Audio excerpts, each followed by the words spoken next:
Shah. Give double honors to the elders of Israel, who are the elders of GMS. And salutations to you brothers out there on the highways and byways, pushing this truth in all righteousness and sincerity. Let's jump right into it. 2 Chronicles 15, verse 7.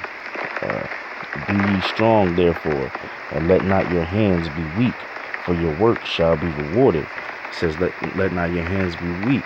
You know, don't be discouraged in this truth. You know, don't fall back from doing the works. You know, keep fighting at it, okay? Because I know we're in a time where brothers might be getting down on themselves, like, damn, when is it gonna come?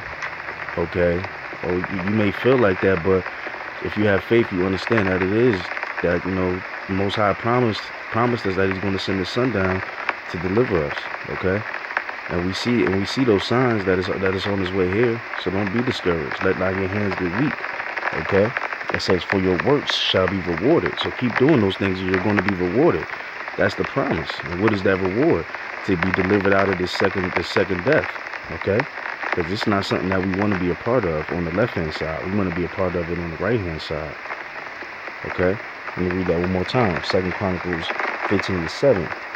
Be ye strong, therefore, and let not your hands be weak, for your work shall be rewarded. Simple and plain. Your works are going to be rewarded, Akam. Just keep fighting that good fight. Okay? Next scripture is, it's like I got a little cold, Hebrews 6 and 10. Yeah, Hebrews 6 and 10.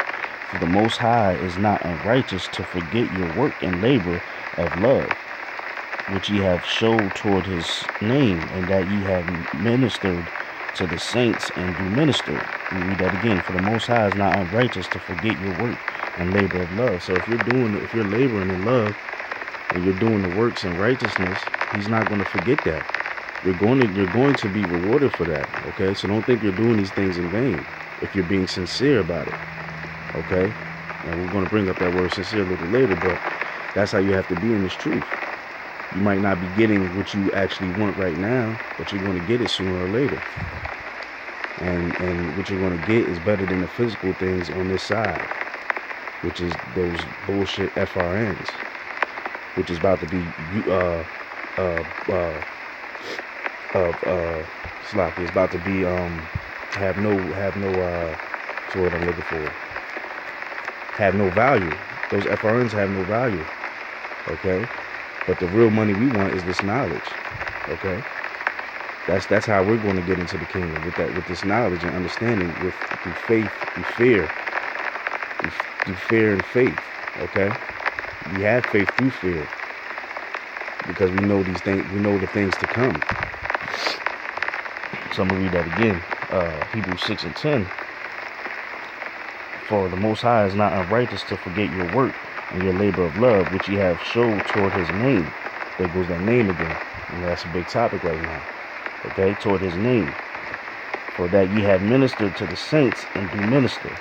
And we desire that every one of you do show the same diligence to the full assurance of hope unto the end. That word diligence, that's a big word right now. You know, the elders put out there that this is the year of diligence, death, and destruction. Okay? We got to be diligent in this. And what's the word? The word diligent is hard work, effort, care, and perseverance. Now that word perseverance, what is the definition of that? To achieve something despite difficulties. So this thing that is going to be difficult, okay? How do you expect to get something so great, everlasting kingdom, but not have to go through difficult things to get it? That means it wouldn't have any value. Anything of value you have to work for. They even tell you that in this bullshit kingdom. If you want it, you got to work for it. So what you expect you got to do for the kingdom? You got to work for it. You got to put in that effort. Okay? Verse 11. And we desire that every one of you, verse 12, that ye be not slothful, but followers of them who through faith and patience inherit the promises. Slothful. You can't be slothful in this work. What does the word slothful mean? Inactive and sluggish. You can't be lazy. Okay. You have to work hard for this. You have to break a sweat for this truth if you want that reward. It's like you. Yeah, you have to break a sweat for this. Nobody that's slothful is going to get into the kingdom of heaven. It's just simple as that.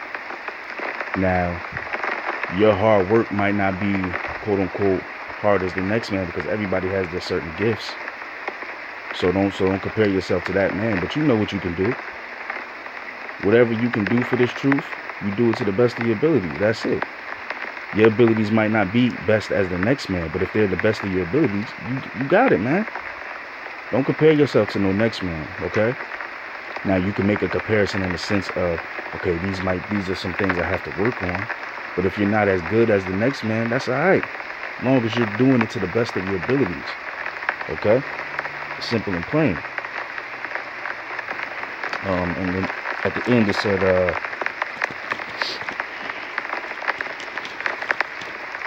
verse 11, and to the full assurance of hope, it's like through faith and patience inherit the promises. So you have to have faith in this thing. Faith and patience, they go hand in hand. Without faith, you can't get the kingdom. You can do all the works you want, but if you're not doing them in faith, then what does it really mean? Okay? It's like, what does it really mean? Okay? So you have to pray upon that. You might have to pray for more faith. Even if you do feel you have faith, still pray for more, because at the end of the day, the Most High can snap his fingers and take that right away from you. So even the things that you are good at, that you feel you have, pray that you can continue to walk in that light, that you can keep it.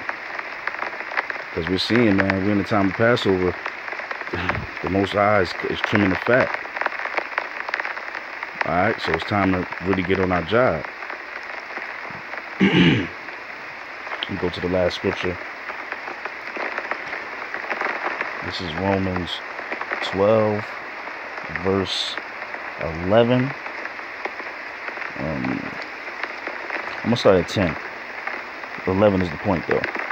Be kindly affectioned one to another with brotherly love and honor, preferring one another. Now here's the point. Not slothful in business. Again, there goes that word slothful. What is our business?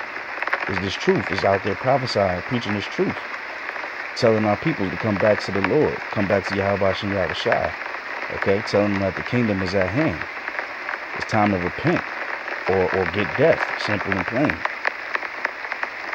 So that is our business. We can't be slothful in that. We have to really be diligent in that. And it says slothful in business and fervent in spirit serving the Lord. Now that word fervent, what does that word fervent mean? Passionate, intense. But here's the main definition I want to get into. Yeah, it says passionate, intense, because usually when we think of fervent, that's what we think of. You know, might see a brother out there, he looks like he's on fire. He's showing that passion, right? But this is what truly fervent means. The other definition is sincere. You have to sincerely be doing that, okay? Because you can't fake it till you make it in this truth. So you might be able to fake the fleshly man who can't notice that, but the man with the spiritual eye and most importantly the Most High, he can tell if you're being sincere or not. So you have to do everything in sincerity. You won't get the kingdom if you don't do anything in sincerity. That's it. Okay, so that was really it that I wanted to get on. Hopefully you brothers and sisters have been edified. Slacky, I got a little cold, so Slacky, if I sound a little bit bad right now, but I want to give all praise to Yahweh Shem Yahweh Shai. Give double honors to the elders of Israel, who are the elders of GMS, and salutations to you brothers out there in the highways and byways, pushing the truth in all righteousness and sincerity. Shalom.